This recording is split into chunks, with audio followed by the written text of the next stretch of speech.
सवाल सिर्फ एक अनशन का नहीं, सवाल यह है कि आखिर ऐसा क्या हुआ कि जिस भूख हड़ताल के खत्म होने की उम्मीद जताई जा रही थी वह अचानक और आगे बढ़ गई। और अब सीजेपी के संस्थापक अभिजीत दीपके यह दावा कर रहे हैं कि सोनम वांगचुक की जान को खतरा है। केंद्रीय स्वास्थ्य मंत्री जेपी नड्डा से मुलाकात के बाद उम्मीद थी कि गतिरोध खत्म होगा। खबरें आई कि बातचीत हुई और समाधान की दिशा में पहल हो सकती है, लेकिन कुछ ही घंटों बाद पूरा घटनाक्रम बदल जाता है। सोनम वांगचुक ने साफ कर दिया है कि वह अपनी भूख हड़ताल खत्म नहीं करेंगे। उनका कहना है कि जब तक उनकी मांगों पर ठोस कार्रवाई नहीं होती और सांसद प्रदर्शनकारी छात्रों से या अस्पताल में उनसे मिलने नहीं आते तब तक उनका अनशन जारी रहेगा।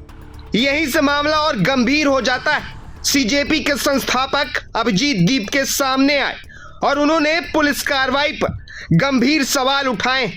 दीपके का आरोप है कि आज जो कुछ हुआ उसे देखने के बाद सोनम वांगचुक ने अपना फैसला बदल दिया है। उनके मुताबिक पहले अनशन खत्म करने पर विचार था, लेकिन पुलिस की कार्रवाई के बाद ऐसा नहीं हुआ।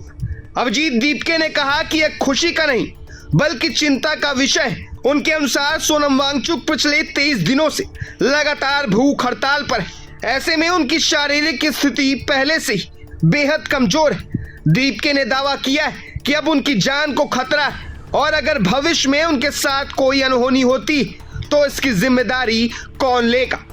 उन्होंने यह भी सवाल उठाया है कि प्रदर्शनकारियों के साथ जिस तरह की कार्रवाई हुई उसने आंदोलनकारियों का भरोसा पूरी तरह तोड़ दिया है। दूसरी तरफ सीजेपी के नेताओं का कहना है कि जब तक उनकी मांगों पर ठोस और लिखित कार्रवाई नहीं होती तब तक आंदोलन जारी रहेगा। यानी सरकार के साथ बातचीत के बावजूद फिलहाल कोई समाधान निकलता दिखाई नहीं दे रहा है। अब इस पूरे घटनाक्रम ने कई बड़े सवाल खड़े कर दिए।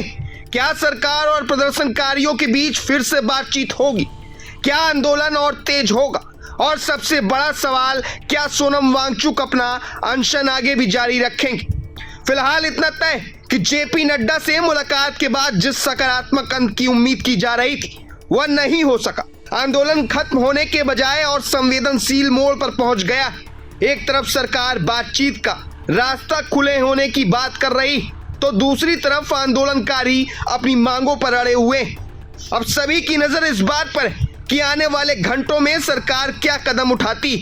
क्या प्रदर्शनकारियों की मांगों पर कोई ठोस फैसला आता है और क्या सोनम वांगचुक अपनी भूख हड़ताल जारी रखते हैं या फिर बातचीत का कोई नया रास्ता निकलता है। फिलहाल राजनीतिक माहौल भी गर्म है और इस पूरे मामले पर देश भर की नजर बनी हुई।